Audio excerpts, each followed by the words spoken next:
UP में अब loud speaker का आखिरी चैप्टर शुरू हो चुका है। सीएम योगी की सख्ती के बाद शहर शहर मंदिर हो या मस्जिद, लाउड स्पीकर उतरने लगे हैं। दरअसल 30 अप्रैल को वो डेडलाइन मानी जा रही है, जिससे पहले लाउड स्पीकर के घमासान को तूफानी रफ्तार के साथ खत्म करने की कोशिश हो रही है।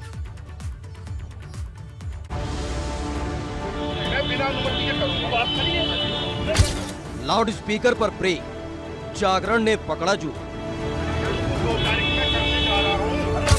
6000 लाउड स्पीकर हटे, 29,000 का वॉल्यूम हुआ डाउन।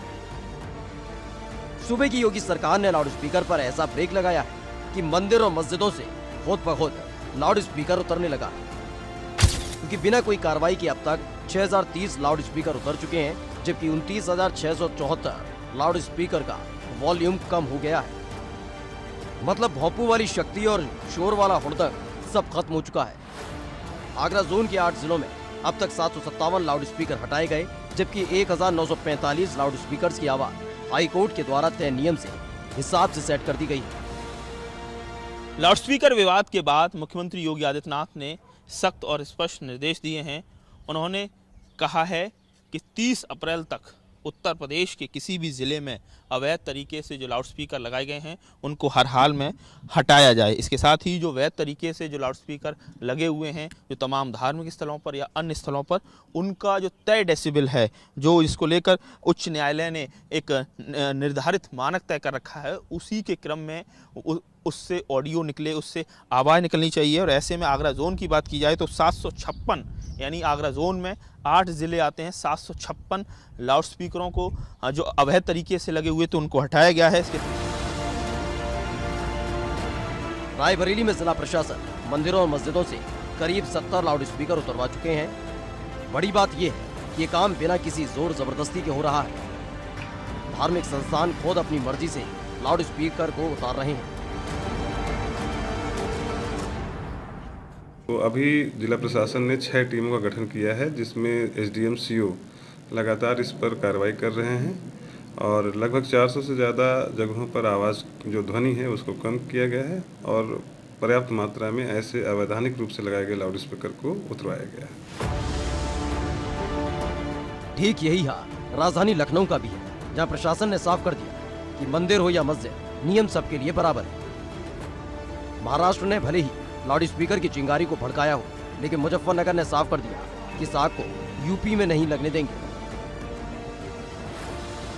ये सुप्रीम कोर्ट के आदेश पर जो है उस पर तो कोई टिप्पणी भी नहीं की जा सकती और जो सुप्रीम कोर्ट ने हुक्म किया है उसको माना जाएगा। अलबत्ता हमारा मुल्क जो है वो मोहब्बत, आस्था, प्यार, ताल्लुक, इन सब चीज़ों का मुल्क है। ठीक है, हम मानते हैं इस बात को, अमल भी किया जाएगा उस पर। देश संविधान से चलता है और हम भी सरकार के अंदर आते हैं। जैसा कि सुप्रीम कोर्ट में सबसे बड़े जज बैठते हैं, जिन्हें हम जो है कि शिक्षा के विद भी कहते हैं। अगर उनको कहीं अच्छा लगता हो, कोई उन पे कंप्लेंट गई हो किसी भी प्रकार से, और हमारा भी धर्म यही है कि हम न किसी को प्रसन्न करते हुए अपनी धार्मिक भावनाओं को सदैव बनाने रखने के लिए अपने जैसे सुप्रीम कोर्ट के आदेश हैं वैसे ही हम लोग चलेंगे। क्योंकि यूपी का कोई ऐसा जिला नहीं है जहां मंदिर, मस्जिद और गुरुद्वारों और गिरजाघर से लाउड स्पीकर को या तो खुद से हटा लिया गया हो या फिर उनकी आवाज को कम कर दिया गया। ये तस्वीर उसी लखीमपुर की है जिसके हिंसा ने पूरे देश का ध्यान खींचा था, लेकिन बात जब अमन की आई तो पूरा लखीमपुर एक साथ दिखा। लेकिन मुद्दे की बात की है कि लाउड स्पीकर की लड़ाई तो खत्म हो गई, लेकिन जागरण पर नई जंग शुरू हो चुकी है। क्योंकि ये तस्वीर मेरठ की, जहां भाजपा नेता कमल दत्त शर्मा और inspector civil lines Ramesh Chandra Sharma के बीच जागरण को लेकर बहस हो रही है।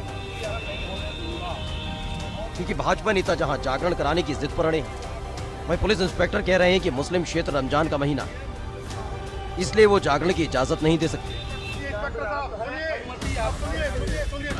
जबकि भाजपा नेता का कहना है ये जागरण हर साल होता है, ऐसे में इस साल भी होकर रहेगा। ये आप कह रहे हैं ये मुस्लिम एरिया है, मुस्लिम एरिया हो या हिंदू एरिया हो, एक दूसरे पे जाने के लिए पासपोर्ट थोड़ी लगता है तो सब हिंदुस्तान में ही ना। अगर कोई हिंदुस्तान में कोई जगह है, अगर दूसरा पक्ष कुछ कर रहा है तो वो अपने पूजा पद्धति के हिसाब से करे। हम अपने पूजा पद्धति के हिसाब से कर रहे हैं, हम किसी को चुनौती थोड़ी दे रहे हैं। अब जो आपकी मीटिंग में क्या हमारी मीटिंग में तय हो गया, इंस्पेक्टर साहब ने क्या करिए आप। पहले से ही सेंसिटिव इलाकों में शुमार हाशिमपुरा में भगवती जागरण कराए जाने का ऐलान कर बीजेपी नेताओं ने माहौल को और ज्यादा गरमा दिया है। पुलिस अधिकारी साफ कह चुके हैं कि ना तो किसी को कानून हाथ में लेने दिया जाएगा और ना इस हाईवे पर यहाँ भगवती जागरण होने दिया जाएगा, जबकि बीजेपी नेता इस बात पर अड़े हैं कि 2 मई को यही भगवती जागरण होगा। अब ऐसे में सवाल उठता है कि क्या पुलिस अधिकारी बीजेपी नेताओं को समझाने में कामयाब हो जाएंगे या फिर बीजेपी नेता यहाँ 2 मई को जागरण कराए जाने की मांग पर ही अड़े रहेंगे। इतना भी साफ है कि बीजेपी नेताओं और सिविल लाइन थाना अध्यक्ष के बीच हुई हॉक टॉक का वीडियो और ऑडियो सोशल मीडिया पर वायरल होने के बाद ये जरूर साफ दिखाई दे रहा है कि पुलिस और बीजेपी नेता आमने सामने हैं और दोनों के बीच अभी भी घमासान जारी है। मतलब एक तरफ लाउड स्पीकर पर सौहार्द वाली तस्वीरें आ रही हैं, तो दूसरी तरफ जागरण की जंग शुरू हो चुकी है।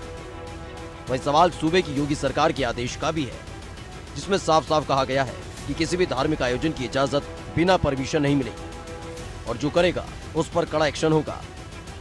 लेकिन मुद्दे की बात यह है कि क्या जहांगीरपुरी की हिंसा और अलग अलग राज्यों में हुए तनाव के बाद भी कुछ नहीं सीखा। Bureau report, ABP Ganga.